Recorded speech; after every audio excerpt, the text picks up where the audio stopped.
નમસ્કાર, થર્ડ આઈ એક્સપ્રેસમાં તમારું સ્વાગત છે। મારી ચેનલને લાઈક, શેર અને સબસ્ક્રાઇબ કરશો।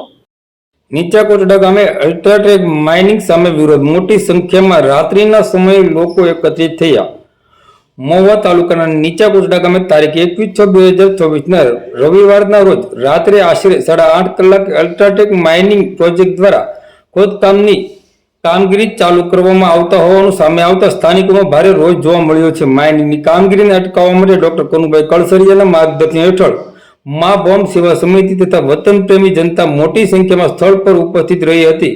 ગ્રામજનોએ માઇનિંગ પ્રોજેક્ટનો વિરોધ નોંધાવી પોતાના વિસ્તારની જમીન અને પર્યાવરણના રક્ષણ માટે અવાજ ઉઠાવ્યો હતો। આ પ્રસંગે ડોક્ટર કનુભાઈ કળસરિયા તથા ભરતભાઈ ભીલે જણાવ્યું હતું કે કોઈ પણ સંજોગોમાં માઇનિંગ થવા દેવામાં આવશે નહીં અને સ્થાનિક લોકોની હિતોની રક્ષા માટે લડત યથાવત રહેશે।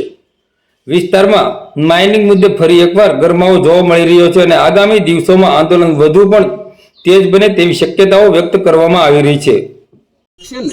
બરોબર, લોકો 5 હશે કે 5000 હશે એ જનજાગૃતિની વાત છે, બરોબર।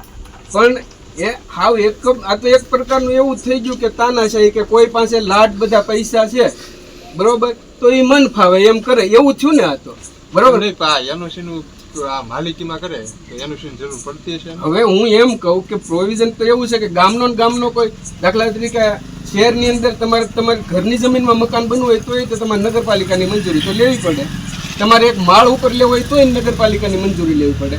એવા બધા નિયમો તો છે જ ને। જ્યારે અહીંયા તો આખું ખબર છે કે આ વિવાદિત છે ને આ લોકો વર્ષોથી પોતાના જીવના જોખમે લડી છે, પોતાનું જીવન બચાવવા લડી। ડર છે એમ ને? હા, એ તો ખાતરી આપી દો કે કોઈ ઇશ્યુ નહીં બને તમારે એન્ટ્રી કરવામાં।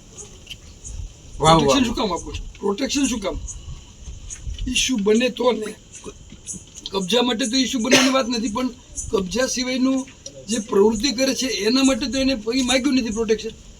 ના, એના માટે જ નથી। હા, તો પછી ન મળે એને પ્રોટેક્શન। જો એના માટે માગ્યું હોય તો બરોબર,